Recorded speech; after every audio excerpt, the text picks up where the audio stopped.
Welcome back. Let's bring you an update now from the sports desk. Peko Bagnaia will be looking to extend his lead on the MotoGP overall standings when riders take on the Italian Grand Prix. Bagnaia claimed pole position ahead of this afternoon's race after finishing first in the sprint race on Saturday. South Africa's Brad Binder, who is well known for his sprint race performances, could only manage 11th place. Binder will be hopeful of a strong finish, though, to keep his third place on the overall standings. To preview today's race, I'm joined by South African motorbike champion Clint Seller. Clint, a very good morning to you. Thank you so much for joining us. Look, let's start with Bagnaia before we get to Binder, because obviously South Africans really only but care about their own champion. Bagnaia is only 5 races into the season, today being the 6th one. Is it safe to say that he's looking pretty much like the guy that's going to be crowned the champion at the end of the season? He is, I must be honest, as much as we all want Brad to take the world championship, Bagnaia and the Ducati are looking like a dominant force at the moment. If you look, when he's in qualifying, he's in spectacular fashion. When he gets in the lead, it's almost impossible for someone to get hold of him. So I think he's looking good, but it's a long season. You know, there's a lot of races left, and Brad is an incredible motorbike rider. So we all going to be hoping that it swings his way shortly. You reckon Marco Bezzecchi can't do anything to upset his compatriot today? That he can't perhaps get that, you know, that Italian spirit in him to overtake Bagnaia? If I'm dead honest, I'm a big Marco Bezzecchi fan, so I would really love to see that happen. You know, he's a young guy, he's hungry. I would love to see it happen, but I think realistically we also got to understand that Bagnaia is the factory Ducati, Bezzecchi is a satellite Ducati, and I think there's going to be some respect. So it might not work quite Bezzecchi's way today. All right, let's talk about our homeboy. What do you make of his performance in the sprint race yesterday? Do you think that he could have done more, could have done better? So I think it's a really tough track. You know, the guys see that it's got a long kilometer-long straight, and it makes sense that it would be easy to pass, but it's a very difficult track to pass. And yesterday we saw Brad, unfortunately, touch another rider at the start. He got a long lap penalty because of that, and that really hindered his efforts to go forward.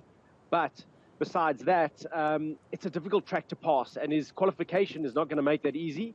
So I think Brad, a good result for Brad today. I'd love to see him on the podium, but I think a top 5 is a realistic, strong result for him in the KTM today. Top 5 in 5th place, Clint, or top 5 perhaps 4th, maybe even giving 3rd a bit of a ride for their money? Listen, it's Brad Binder, and we need to remember, man, that guy is special. So if there's anyone that can do it, it's Brad. Look, 6 races in, this one included, of course. What do you make of Brad's performances? I mean, for him to be sitting on 81 points on the riders' standings, you know, potentially looking like somebody that is what, 12 points behind Bagnaia at the moment, 6 races in. Does he look like somebody that can really, you know, again, give the guys sitting above him a ride for their money? Or is he just essentially living in a bit of a fairy tale at the moment that might come to an end? I think we've got to look and see what the other riders say about Brad when we talk about him. I mean, the other MotoGP riders who are the best riders in the world, I don't think have enough words to compliment how good Brad is. I think Brad is riding even above his motorbike's capabilities at the moment. And I think none of us have even seen the best of him yet. And I think when that KTM suits him perfectly on the day, he's going to be unbeatable. How often that happens will dictate if he can take the world championship. Absolutely.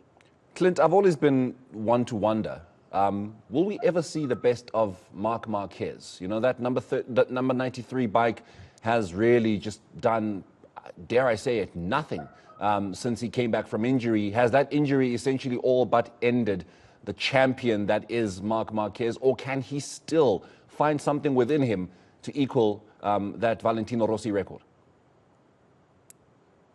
I think that Marc Marquez is still Marc Marquez.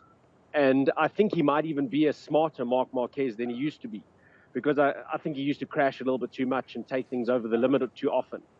I think the problem he has right now is his bike is maybe not quite at the level that the Ducati and some of the other brands are at. So I think if Marc either gets the Honda to start working, or perhaps, and who knows, what one can dream that we see Mark on another brand in years to come. And that will be the teller if Mark can do what Rossi did when Rossi went from Honda to Yamaha and win world championships with another Mark. That would be special.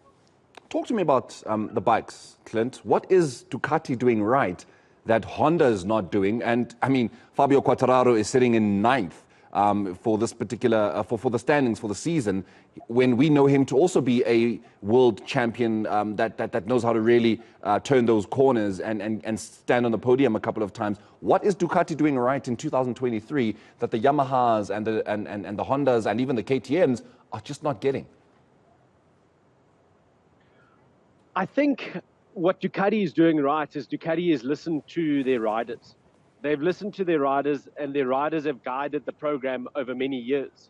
And you've seen some top riders like Andrea Dovizioso develop the bike and, in essence, at a time, complain about the motorbike a lot. And when they've done that, Ducati has listened and made big changes. So I think what's happening is KTM are doing the same thing. KTM have a very good test rider, and that's why you're seeing Brad doing so well at the moment, because KTM are listening to their riders and developing a bike that is starting to give their riders an opportunity to go forward. Honda, on the other side of the coin, don't seem to listen to their riders. They seem to only look at the data, and sometimes the data is what it tells you is not what the riders are looking for. And I know in my personal experience, when engineers just look at data, it means that the crash budgets go very high. Yeah. Now, Clint, we can only but hope that KTM really, really listens to Brad and what it is he feels is needed on the track, so that we can turn third place on the rider standings to first place on the rider standings and a maiden championship. But we'll leave it there with you, Clint. Thank you so much for joining us here on ENCA this morning. That is South African motorbike champion Clint Seller.